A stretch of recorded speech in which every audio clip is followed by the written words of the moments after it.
just to get into the whole feel of the Tron universe. Oh, wait. Let's see how long it takes for YouTube to take this down.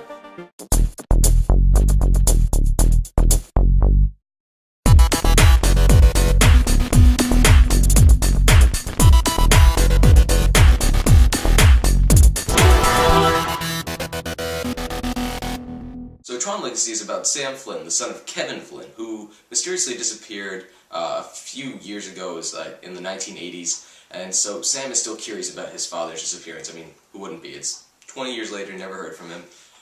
So one day Sam goes into his dad's old arcade, Flynn's, and goes behind the whole Tron thing, and then when he goes in through that door, into this office, he goes into the Tron universe, or the grid, as the dude calls it.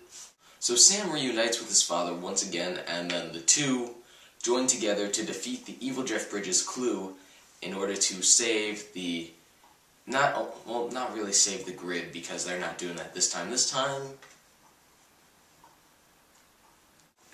yeah, I didn't really understand the plot much. I mean, it's not supposed to be that confusing, but there was something that they were supposed to do that I really just didn't catch on to. I just knew that Sam had to escape the universe, and he wanted to escape it with his dad.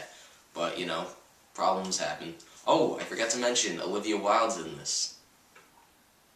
No reason, she's just there. I gotta talk about Olivia Wilde now. She's not a bad actress or anything. It's her character, really. Her character is really given nothing to do. There's really no backstory for her, and so, you know, when you're watching the movie, you really don't feel like you're getting anything from her. Whenever she's on screen, you're just like, oh, hey, Olivia Wilde's there. You know, because you really don't end up caring for her character.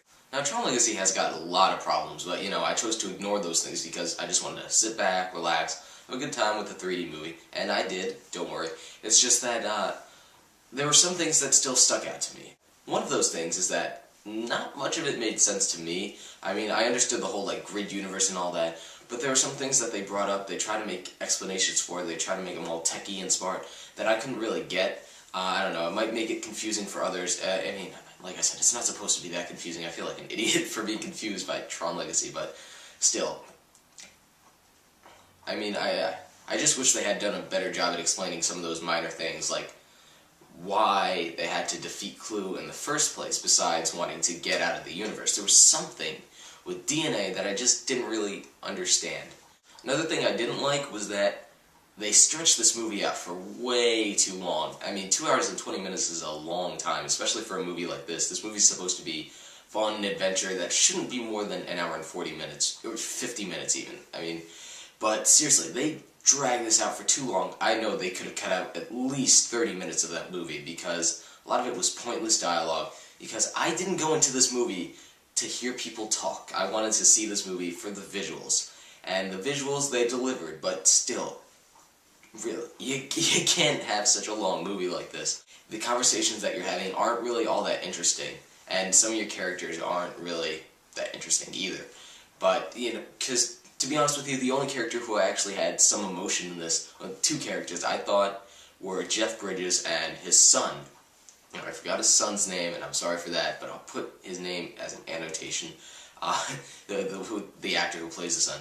I just thought that the chemistry between the two of them, that really worked. That's something I really enjoyed throughout the whole movie, is their chemistry, because, you know, you kind of felt that whole father-son bond, and whenever they were, like, fighting together, it was really cool to see that. Another thing I really liked about the movie, it's visuals. My God, were those visuals awesome. There's the whole grid. I liked the whole, like, dark world. I mean, I didn't mind that there wasn't any green or anything. It was just blue, orange, and black, and it was dark, and I like that feeling. And the 3D also, like, kind of brought you into that. Some people may say the 3D didn't do jack shit. I disagree. I like the 3D. When I was watching it, I was like, oh, this is cool. Some of the fight scenes, too, that were used, those were a lot of fun to see, with all the visuals inside the world. The light cycle race, whatever that's called, I think it's called the light cycle race, that was awesome to watch. They were just, like, riding on their bikes, and it would... You know, I can't describe how cool some of the visuals were, and I had so much fun with those visuals. And the problem after that was that after all those races and stuff, they started to talk, and the talking kind of got boring, and you know, like I said, I didn't want to go into this movie for the dialogue. I wanted to see it for the action and the fun, and that's really just my only problem with it. You know, dialogue. You got to get a better script for these people, so that way we can actually care about them a little bit more. The soundtrack for the movie, which was by Daft Punk, was also freaking awesome, and I mean, it just really like meshed so well together with the movie. It was awesome to listen to watch. It just made everything so much more fun, and it made even the boring scenes like more entertaining too.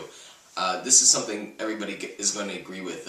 Daft Punk does a great score for this movie, and if you're going to see this movie for one thing, well, for two things actually. It's the visuals and Daft Punk's music, because story, screw that. Acting, forget about it. You're not going to get that in this movie. I should have done a quote. Forget about it, but that would have been pretty bad. Anyway, Tron Legacy, plot, acting, visuals, yes, and soundtrack, yes.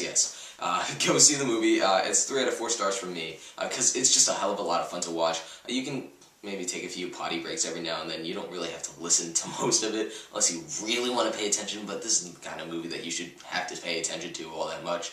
So, yeah, Tron Legacy. I'm the freaking Film Critic again. So long.